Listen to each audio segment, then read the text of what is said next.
Bienvenue mes amis sur notre chaîne Atlantis, la chaîne des monnaies anciennes et rares.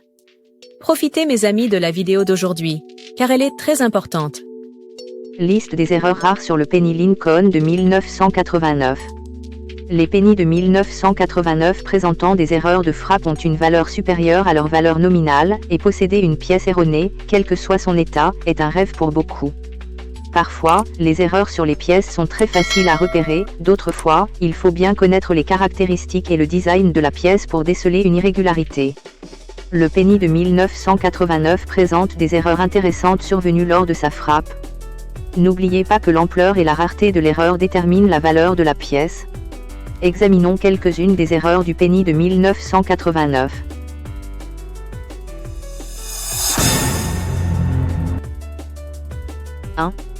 Erreur de flanc du penny Lincoln de 1989, type DIM. Lorsqu'un flanc incorrect est introduit dans la machine à frapper les pièces, la pièce produite a une apparence différente de celle prévue. C'était le cas du penny de 1989, la pièce a été insérée dans un flanc vierge destiné aux pièces de 10 cents, ce qui a donné un penny plus petit, plus léger et d'apparence différente. Frappés sur des flancs de 10 cents, ces pennies ont pris une coloration argentée, impossible à manquer. Peser la pièce est un autre moyen de déterminer si elle a été frappée sur un flanc de 10 cents. Les pennies de 1989 frappés sur des flancs de 10 cents sont plus légers que les pennies ordinaires. Cette erreur est précieuse et vaut environ 7 000 $ aux enchères si la pièce est en excellent état. Un penny de 1989 classé MS65 a été vendu 3 700 $.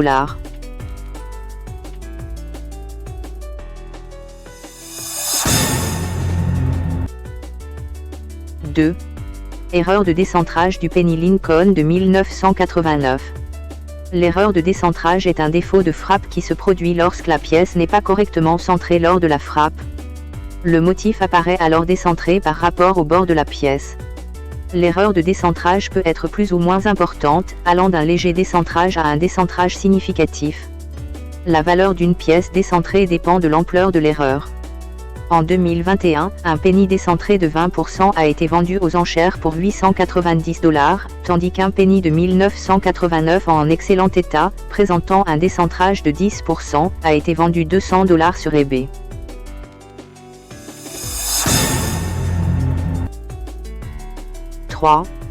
Erreur de flanc en cuivre du penny Lincoln de 1989D. Avant la mise en place de la production de penny en zinc à 97,5%, ces pièces étaient composées à 95% de cuivre et pesaient 3,11 grammes. Certains penny de 1989D ont été frappés sur des flancs en cuivre à 95%, mais l'erreur ayant été rapidement détectée, leur production a été très limitée. En 2016, lors d'une vente aux enchères, un exemplaire de cette pièce erronée a été vendu pour la somme impressionnante de 3 525 $. Un autre exemplaire a été vendu en 2018 pour 7 500 $. Il s'agit donc bien d'un penny de 1989 présentant une erreur de frappe, très rare et de grande valeur. Le prix record actuel aux enchères est de 47 700 $ pour une pièce MS67RD. Le moyen le plus simple de vérifier si vous tenez entre vos mains un penny en cuivre de 1989D est de le peser. Il pèse 3,11 grammes, ce qui le rend plus lourd que les pennies de 1989 ordinaires. Questions et réponses sur le penny Lincoln de 1989. Quelle est la valeur d'un penny de 1989? La valeur nominale d'un penny Lincoln de 1989 est d'un cent, mais selon son état, il peut se vendre bien plus cher. Les pennies de 1989 en état neuf ou de qualité supérieure peuvent atteindre 1 000 $, voire plus.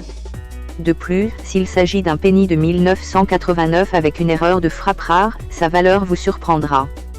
Combien de pennies de 1989 ont été frappés?